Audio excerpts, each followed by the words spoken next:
All right, in this video, I want to plug probably one of the most amazing stories and speeches that I have actually ever been a witness to in my entire life. 10 years ago, a judge, federal judge, California, sentenced Ross Ulbricht to 2 life sentences in federal penitentiary, never to get out, never to be seen again. 10 years later, he was pardoned by President Trump.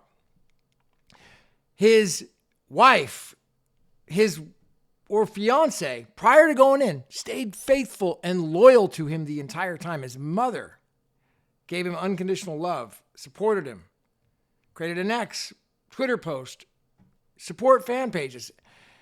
And Bitcoin went from $1 from when it was originally started, when he first started Silk Road, to then all the way up to, whatever numbers we see today. So the guy literally is a story of hope and of true never giving up attitude. Think about it. 2 life sentences, sitting in a cell, 10 years, you're never getting out.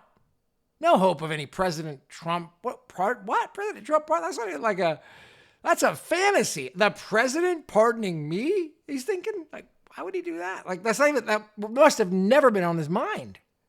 Then at some point, enough traction started going and the Bitcoin industry started just evolving.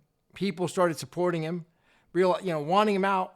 Enough pressure, and then support. Congressman Massie deserves the credit in Congress. It was Massie, the great congressman from Kentucky. I mean, the freaking rebel, the greatest congressman, Massie.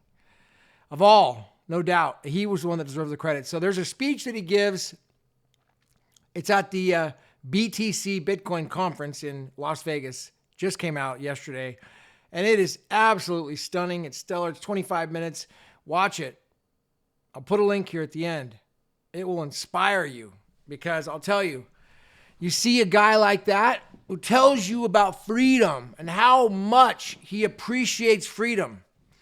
It gives myself so much perspective for the reason that I literally get up every morning is to preserve freedom because it's like, dude, it's above else. If we don't have freedom, we don't have anything else. We got basically nothing. Like he describes in this video, if he didn't have freedom, he's got basically no rights, no assets, no money, no control, no joy, no happiness. Freedom is everything. It's above else. I mean, telling you, we take it for granted. Here we are in America. It's a great day. Freedom. It's amazing. Liberty. But when you don't have freedom, like he didn't for 10 years. And not only for 10 years, but he had no hope of getting out. It was 2 life sentences. It wasn't like he was going to be getting out for any good pardons or good relationships. He freaking got pardoned. And the joy that he expressed. Now, if he could only have just said that when he came out, and I got respect for Ross because, I do believe that most, I would say, I'm sorry, either a lot of people are just clueless or they're under the spell because we know that Bitcoin got hijacked. Okay, it's not what it was. BTC is clearly not representing the white paper. So, I'm a little bit jaded when it comes to a lot of people who are out pushing that narrative. Some of them maybe just not, they don't know, but I think a lot of them do know, and they're willfully, they can't claim ignorance. They're willful in the fraud. However, Ross is coming out 10 years and he's holding Bitcoin from 2013, which is Bitcoin. That's Bitcoin. 2013 is Bitcoin. That's what Bitcoin is at that time. It's the original Bitcoin. So he's holding that. And he gets out. It's all completely changed. I'm sure he probably tried to use it. And what happened? What is going on? I mean, until you actually experience it, people could tell you all about it. You're sitting in a jail cell all this time, and you may talk to somebody about it. But I mean, I don't know who would tell them about it in there. Maybe he gets a book. Maybe he got Roger Ver's book. I really don't know. until you actually experience it yourself, and then you try to buy a cup of coffee or you try to send money to your friend, you don't really know.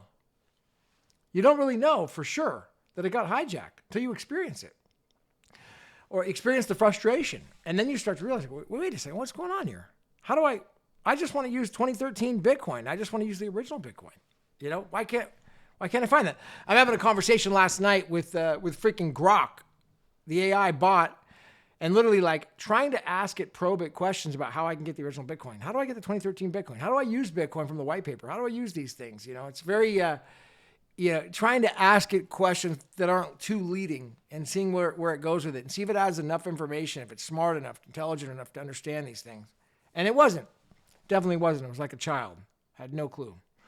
So try to provide educate, but definitely look at check out the Ross Ulbricht speech yesterday at the BTC conference. It's absolutely amazing. It's inspiring. He really gives a great story about wasps, and how we're like wasps and the decentralized nations of these nodes. It's an inspiring speech. Check it out. I'll put a little plug at the end. Highly recommend it. Ross Ulbricht on freedom, decentralization, and the future. Amazing story. I will see you at the top. This is Gavin Mehl.